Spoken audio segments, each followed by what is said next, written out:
This podcast is intended for mature audiences. Listener discretion is advised.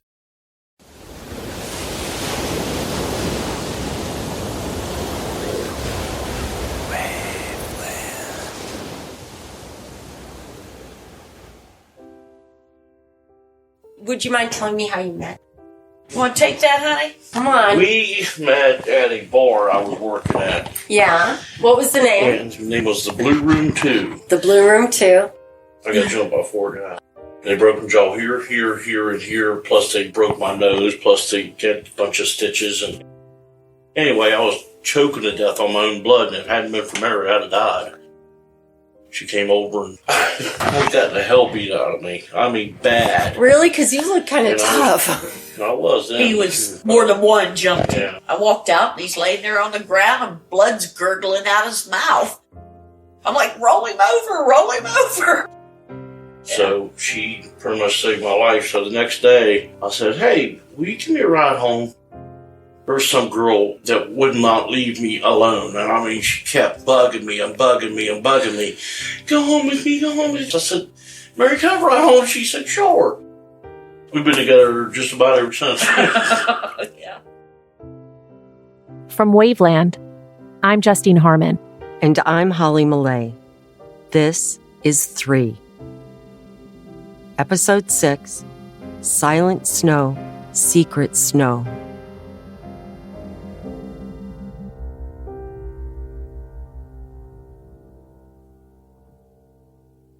Still together after 28 years, Dave and Mary Neese's marriage is like the moon. It began with an act of violence, goes through many phases, yet remains constant and true. Both born and raised in West Virginia, they embody the history of this dark, beautiful country, the only state entirely embraced by the Appalachian woods, where the past feels somehow present. It was on this ground that the Civil War began in 1861. 2 years later, Western Virginians formed their own state and joined the Union. One of 5 border states to fight against the Confederacy in some of the bloodiest battles along the Mason-Dixon county line. Not far from where Skylar was finally found on January 16th. Once the FBI lab confirmed through DNA testing that the remains were indeed Skylar's, Tessa Cooper, an advocate for the FBI, contacted Dave.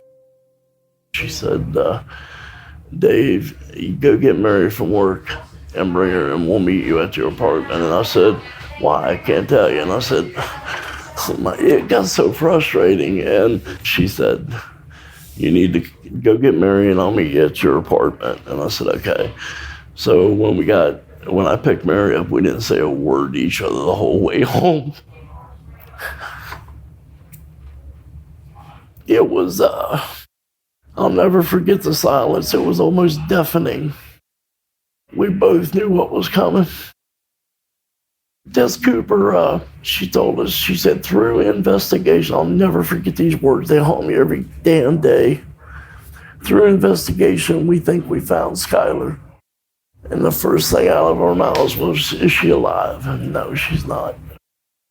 It's something we both knew was going to happen, but you can't be prepared for that. It's somebody telling you just died. That's what it's like. And I said, what happened? We can't tell you. And I said, oh, Jesus. You can't be prepared for that kind of news, and there's no way. No one can tell you how to live that. I mean, no one can tell you the emptiness you feel. 12 days after Skylar's remains were found, Rachel tweeted, on January 28th, 2013, There's so much I regret, but I'm on a new path, and I seriously couldn't be happier. The following day, she tweeted to her boyfriend, Shout out to Mackenzie for being the best boyfriend ever and sticking with me through all this shit. Love you. Kissy face emoji. On February 2nd, This bitch is not gonna ruin my life all over again. February 10th, 2013, the day Skylar would have turned 17, Sheila tweeted about how much she just loves to eat curly fries and wings. Rachel, who'd confessed a month earlier to killing her best friend, tweeted, Happy birthday, Skylar. They had the birthday party, and they had plainclothes policemen all through the party because rumor was that Rachel and Sheila were going to show up. And to imagine this and just play along like we're still out there trying to help you and we're still going to look for you, knowing that your daughter was murdered by these two individuals, and they couldn't do anything yet because they were still building the evidence up. Skylar's 17th birthday was somber, more of a vigil, held in the apartment parking lot with family, friends, and scores of strangers who had read about the upcoming event in the Dominion Post. Holding lit Chinese lanterns, everyone mingled, smiling sad smiles, encouraging Mary and Dave to stay positive and hold out hope, not knowing what they already knew. And you threw that birthday party for Skylar, knowing what had happened to her, but you had to put on this false front. Is that accurate? Yes, it is. And you know what? God loved Tom Bloom. He was our saving grace through a lot of that.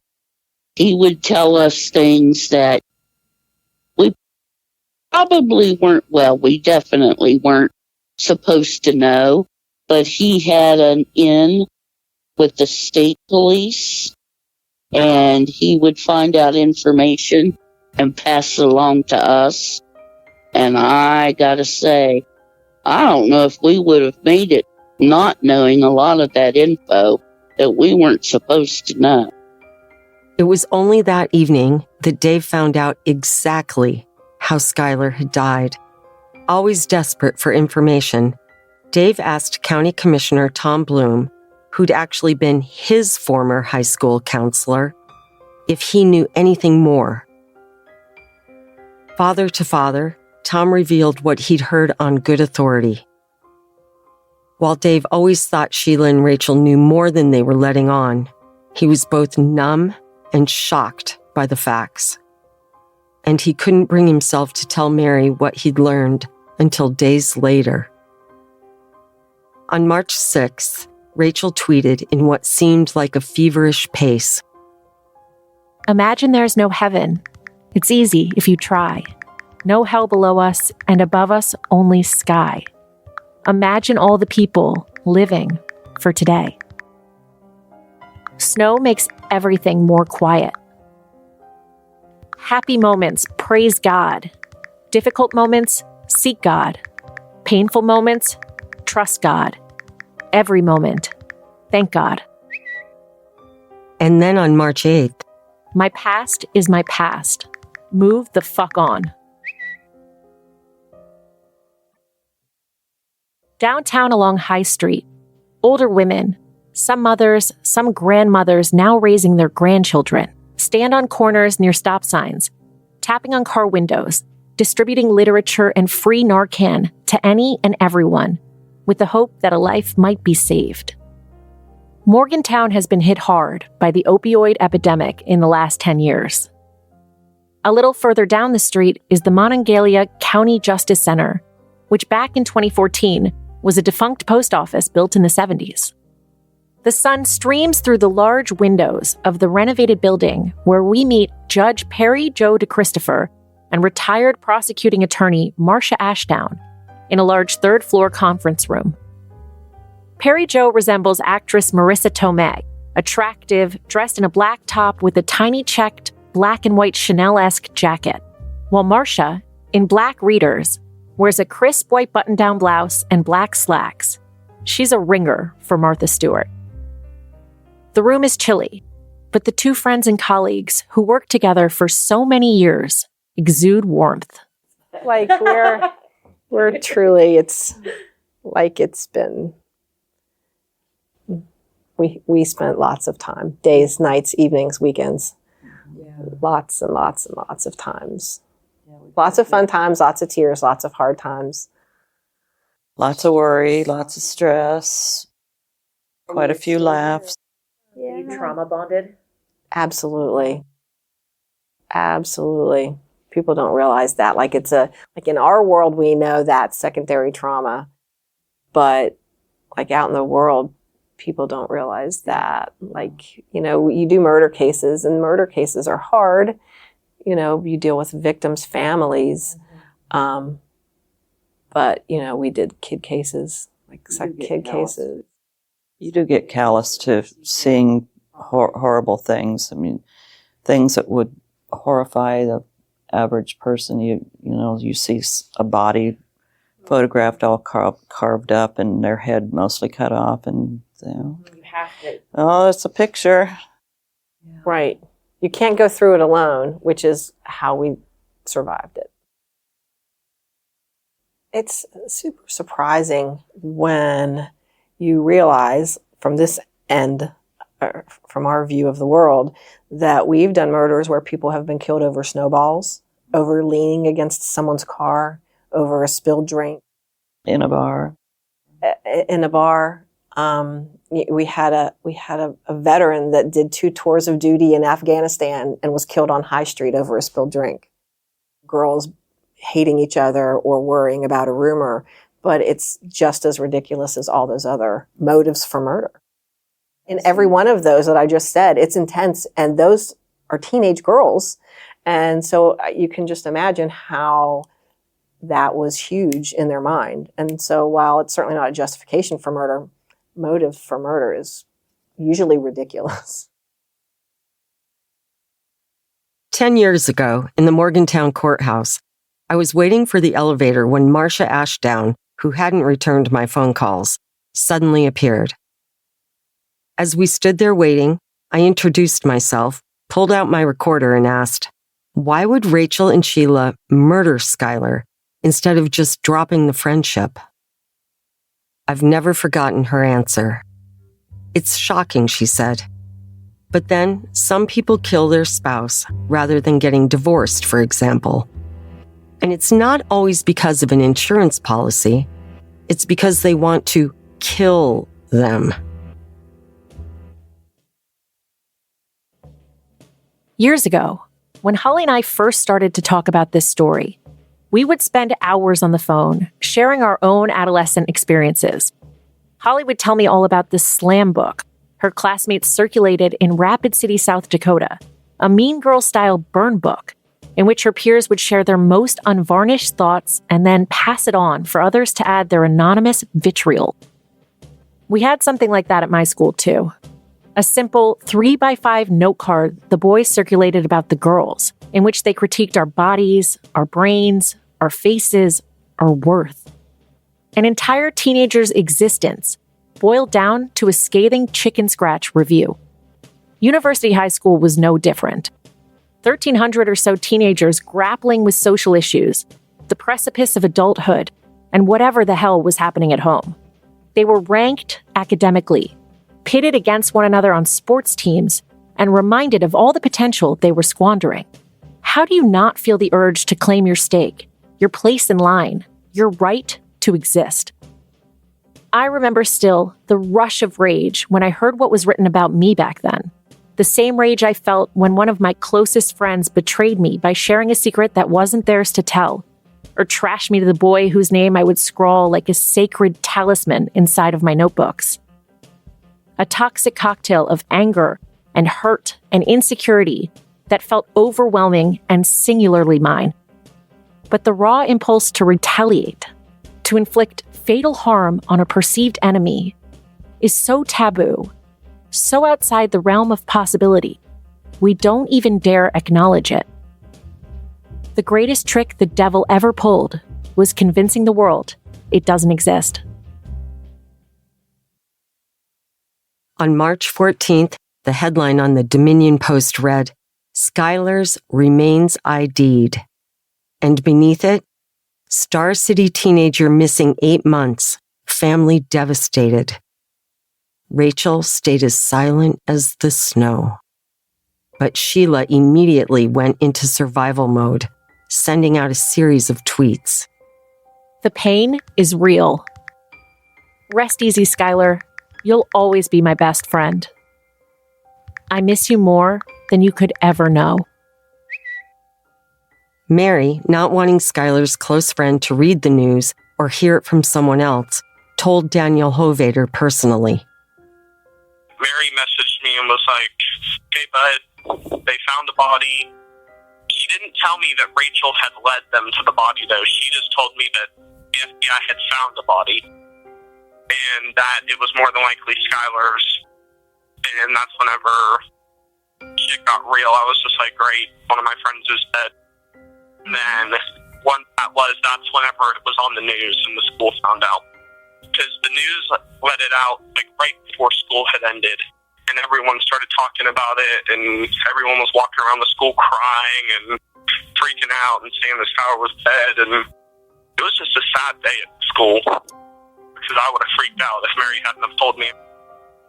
I was driving, and I was on a mile ground road passing the Subaru shop, and I heard on the radio, they said, breaking news,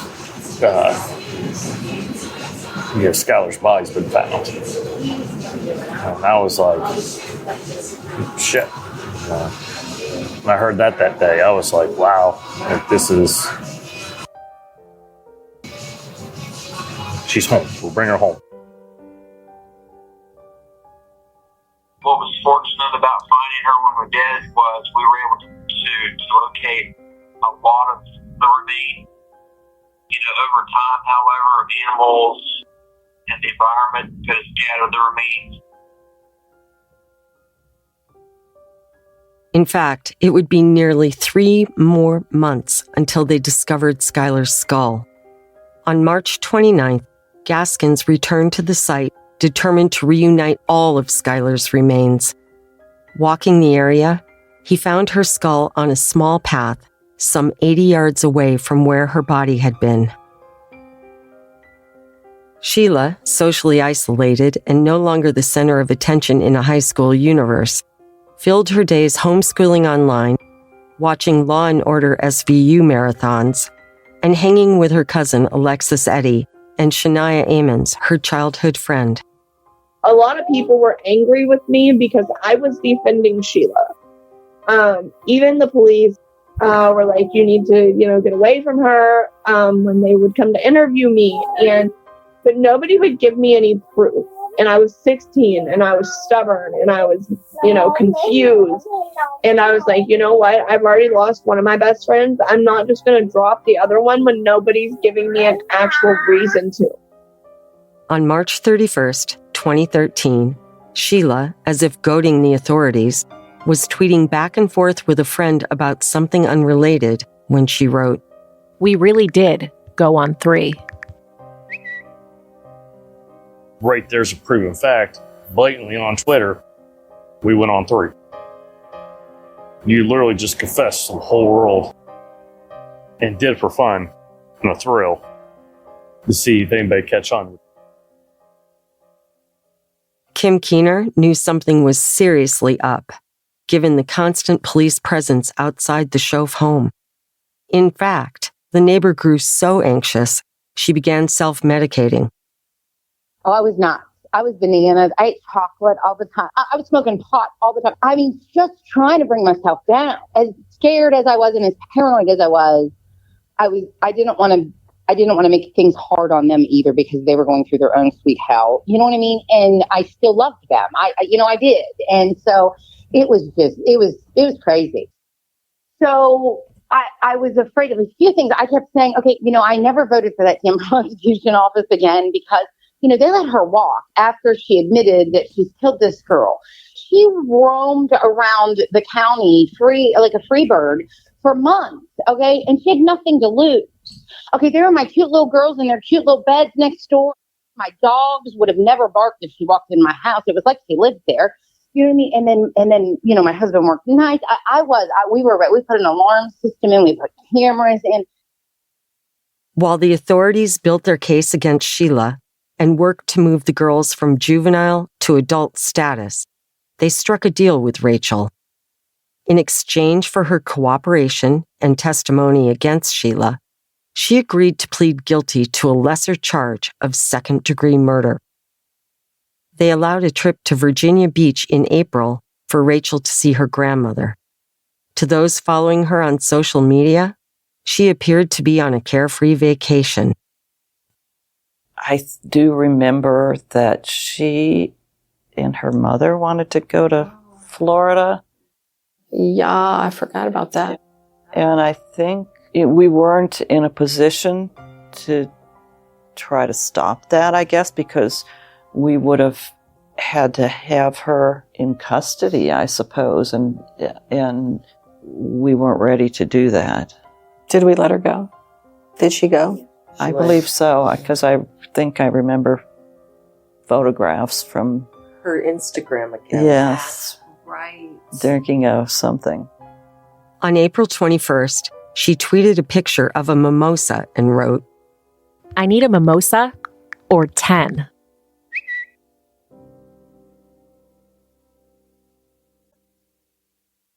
Throughout the month of April, Sheila was also very online, tweeting what read like other veiled references to the murder. On April 23rd, "If only you knew, you'd shit right down your leg." April 24th, "I hate when people blame their own actions and choices on others. Deal with it." April 27th, "Ain't no rest for the wicked."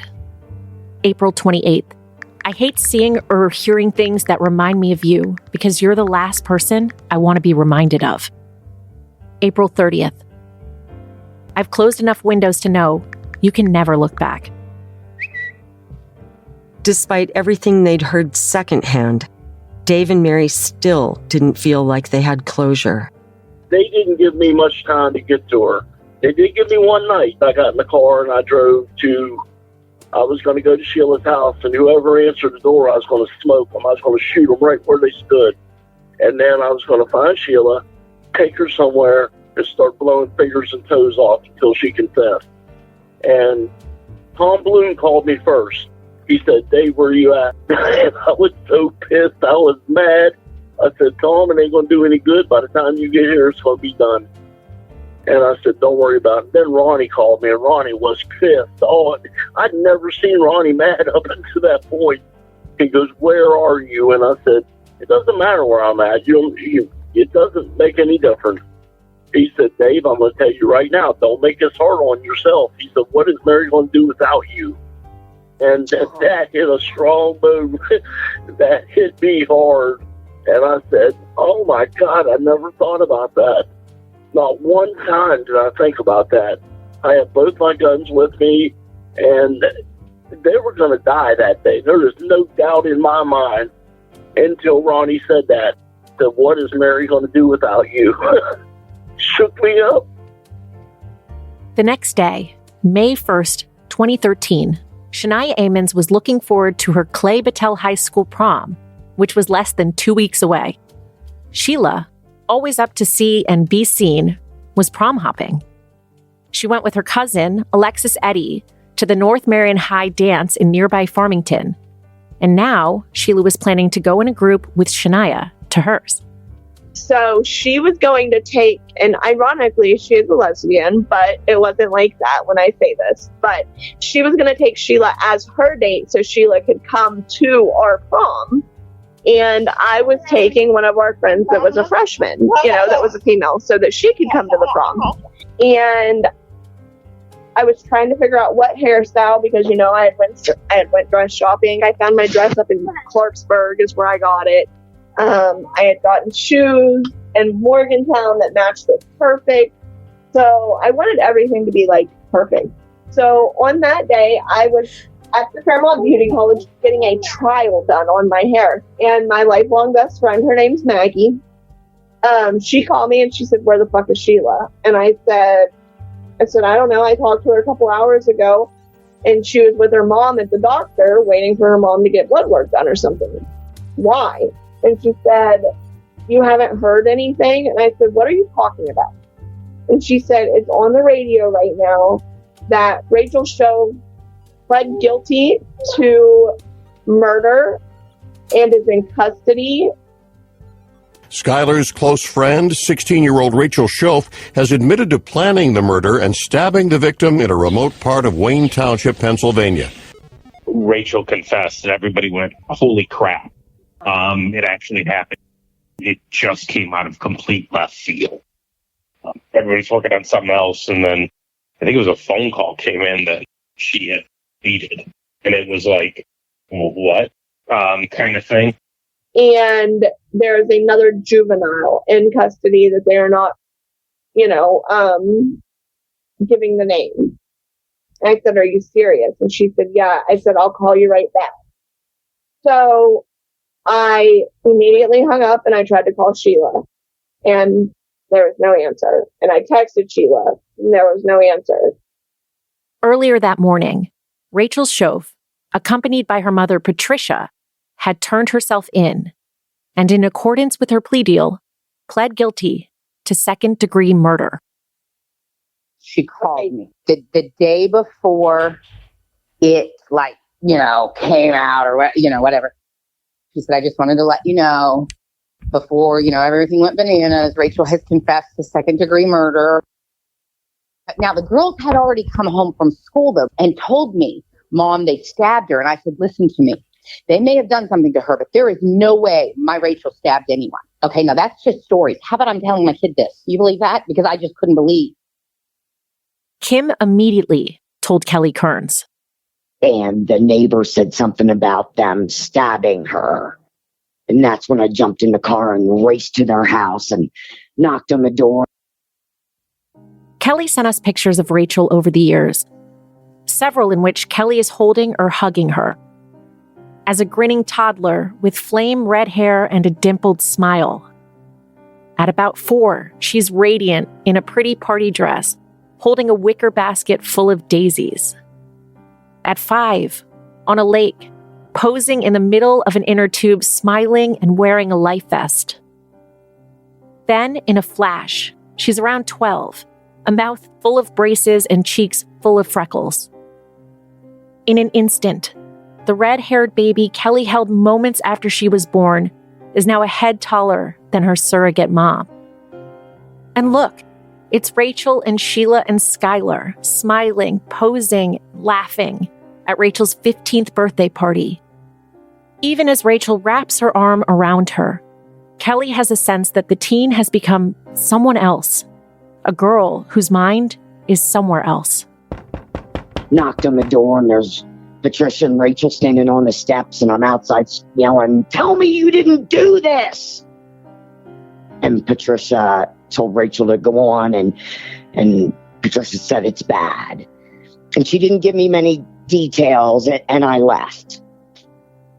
I just left. With Rachel in custody, it was finally time to capture Sheila. Just before noon, Morgan Spurlock and Ronnie Gaskins pulled into the Cracker Barrel parking lot in Granville, West Virginia, just as Sheila and her mother were walking to their car. We were over at Sheila's house in the beginning, and then we realized that she was over at the Cracker Barrel, and state troopers responded in time to stop her, and then that's when Ronnie put handcuffs on her, told her what she was arrested for, and I talked to her mother to let her know what was happening the rest of the day. We brought her to the county court, like the Montague County Sheriff's Department, and she was held there while arrangements were being made with the court, and then she had her appearance, and then we drove her along with Jessica Colbank down to the detention center. They gave me the opportunity to ride with her on the way to jail in the car. So after they picked her up, because she was actually picked up at Cracker Barrel just up the road here with her mom, and we think she was trying to leave the state with her. So I think they knew. She acted like confused, that, just could not understand why we were there. She kept asking her mom, is everything going to be okay? Just kind of got the sense like, guys, I don't understand why you're here. What's going on? That kind of thing. Then I instructed her mom, Kara, to call Mike Vinegar because they were going to have a hearing for her initial appearance later on that afternoon. For 10 months, Sheila had so often repeated and impressed upon others her version of events, to the authorities, to family, to friends, to Twitter followers, that she'd convinced herself she'd gotten away with the crime. Slapped into her new reality, Sheila was finally scared. Well, sort of. That's what she was worried about. Was she going to be with, bad people? Like that's what she would say. Am I going to be with anybody that's mean? Don't put me with any mean people. And, me and Ronnie are kind of looking at each other like, are you serious? This is kind of like she didn't want to be seen in the back of the squad car. I remember that too. And like she would try to, I don't know if she tried to duck down, but she definitely, raised those concerns that, people can see me. Yeah, she was more worried about appearances. She wanted to make sure she looked good for her mugshot. Are they taking my picture? Is everyone going to see it? Everything like that. So she was solely worried about her image. She was more worried about getting her hair done for prom on the way to jail. It wasn't, what's happening to me next? It was, okay, am I going to miss my hair appointment? It's not a typical reaction of someone that's just been picked up for murder.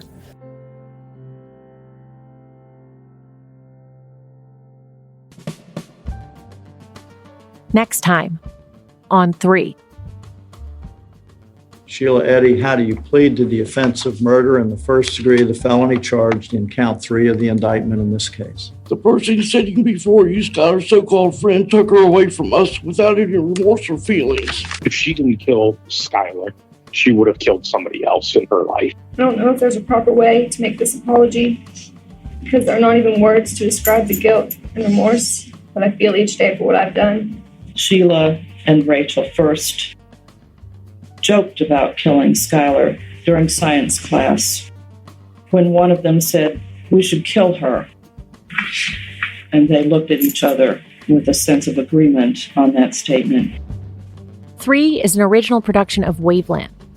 The series is created and written by Holly Millay and me, Justine Harmon. The executive producer is Jason Hoke, who produced and edited the series.